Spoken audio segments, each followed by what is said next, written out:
선거 기간에 이 투표소에서 투표하는 게 제일 쉬울 거라고 생각했는데 투표가 굉장히 어려워진 상황이 돼버렸습니다. 지난 5일에 진행된 코로나19 확진자 이 격리자 사전 투표에서 선관위의 부실 관리 정황이 적나라하게 드러났습니다.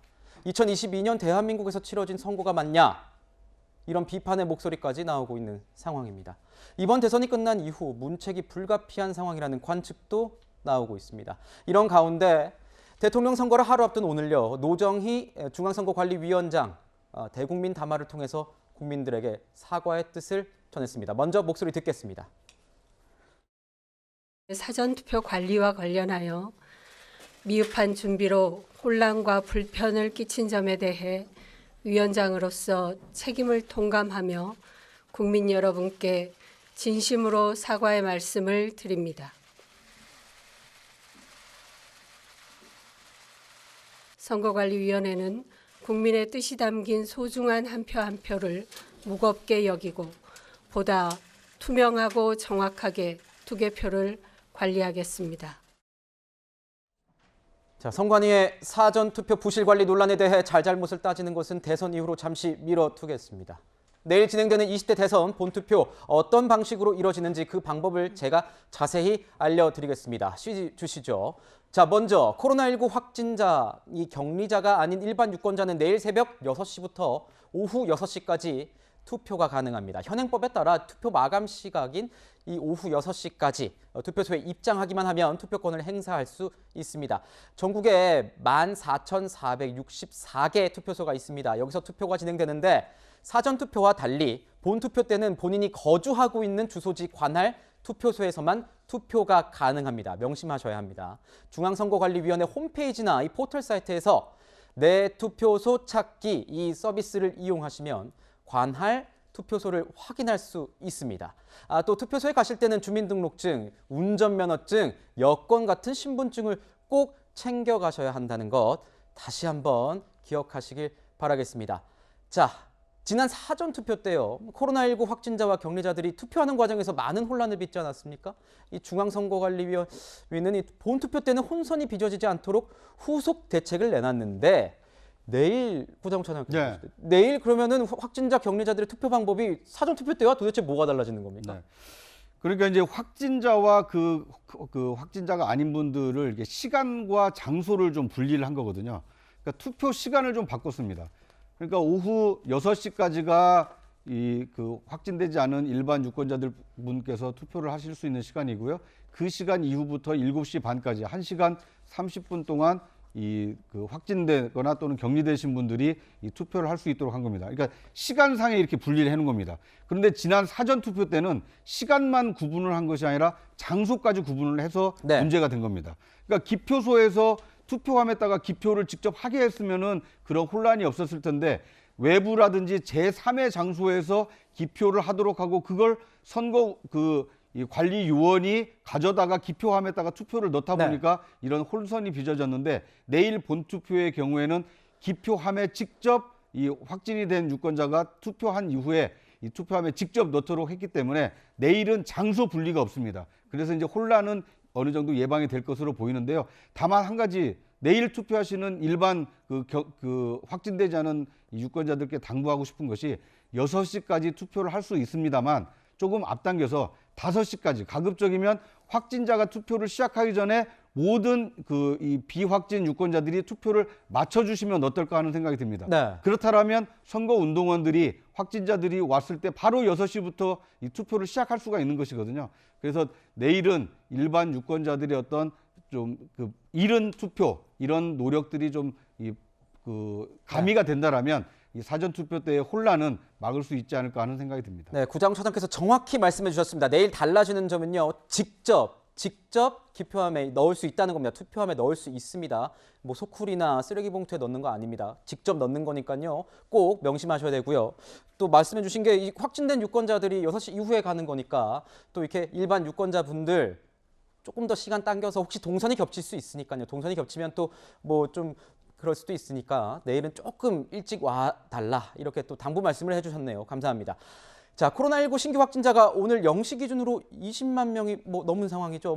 국내 확진자는 수요일에 급증하는 패턴을 보이고 있습니다. 그렇다면 내일은 오늘보다 확진자 수가 더 늘어날 가능성이 높다. 30만 명이 넘을 거다 이런 얘기도 나오는데 여기에 대한 대비책도 마련돼야 되지 않을까 하는데요. 이두하 대변인이 보시기에는 어떻습니까?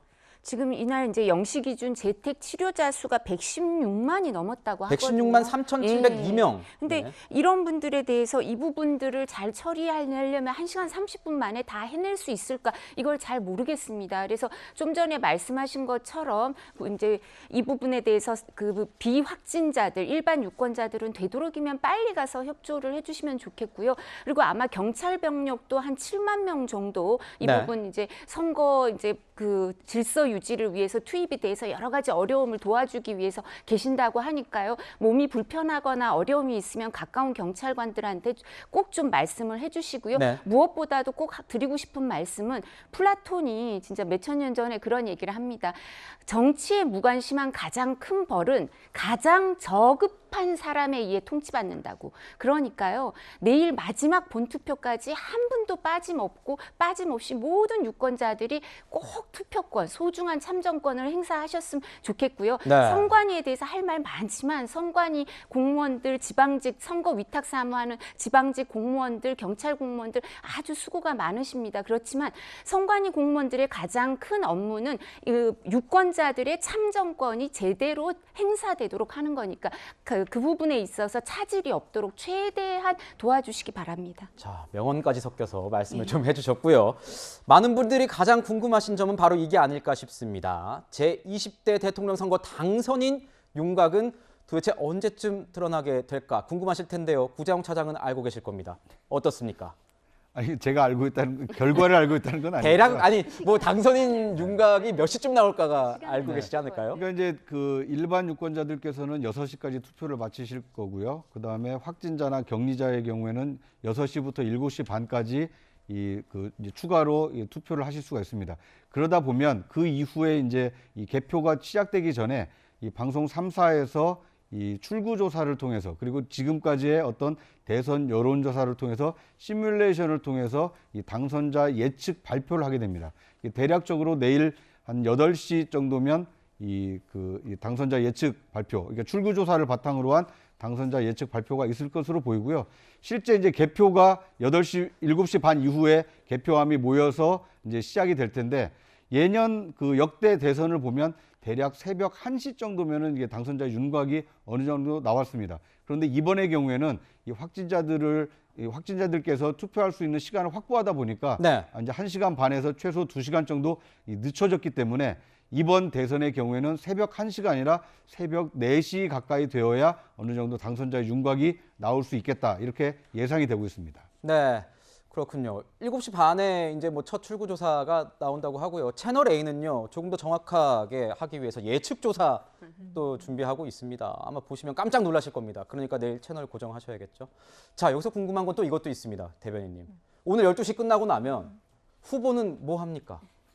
일단은 좀 아침에 마음을 좀 가다듬으셔야겠죠. 네. 네. 그리고 이제 가족과 함께 하겠죠. 그렇죠. 그리고 네. 당일에는 이제 아침에 후보가 나와서 메시지를 하거나 그러지는 않고요. 이제 당의 그러니까 선대위에서 이제 공식적인 투표 동료랄지 아니면은 이제 마지막 호소 이런 것들 하고요. 이제 오후 정도 되면 이제 투표율이나 이런 걸 보면서 마지막 상황을 좀 점검을 하고 네. 대부분 이제 또 출구조사가 발표할 때 대부분 또 이제 당에 모여서 이제 지켜보는 그 장면 있잖아요. 예, 그죠? 그게 보통 이제 우리 보통 교과서 양쪽에서 누가 일어나냐 보고 있잖아요.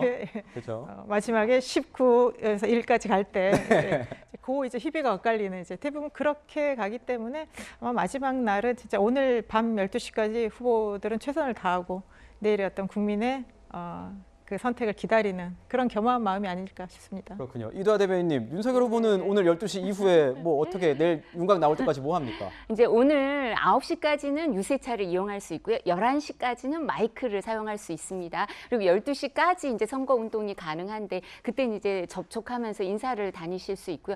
근데 12시가 지나면 선거 운동은 할 수가 없습니다. 당일날은 선거 운동이 금지돼 있고 투표 동료만 가능합니다. 투표 동료만 저를 가능하죠. 찍어주세요 이런 말 하시면 안 되고 투표하세요는 됩니다. 투표하세요는 되고요. 네. 그리고 저희도 메시지를 낼 때 온라인으로 메시지를 내거나 뭐 기자분들한테 카톡을 통해서 뭘 하고 이런 게 가능하기 때문에 뭐 온라인 메시지를 내거나 이런 게 가능하실 거고요. 근데 원래는 보통 후보들이 뭐 이재명 후보도 그렇고 우리 윤석열 후보도 이제 본 투표를 하러 가는 장면이 있거든요. 근데 이번엔 다 사전 투표를 다 하셔서 저희는 이제 김건희 대표까지 하셨고 뭐 김혜경 뭐 여사는 안 하셔서 뭐 어떻게 된지 모르겠고 그래서 하여튼 다 하셨기 때문에 이제 투표권도 다 행사하셨기 때문에 내일은 투표 동료를 양쪽 다 뭐 많이 하실 것 같고요. 저희는 본 투표를 많이 해주셔야 되기 때문에 어떻게든 내일은 투표 동료를 할 겁니다. 네, 축구로 치면 지금 후반 44분, 그리고 야구로 치면 9회 말입니다. 끝까지 지켜봐야 될 것 같습니다. 저희는 60초 뒤에 다시 돌아오겠습니다.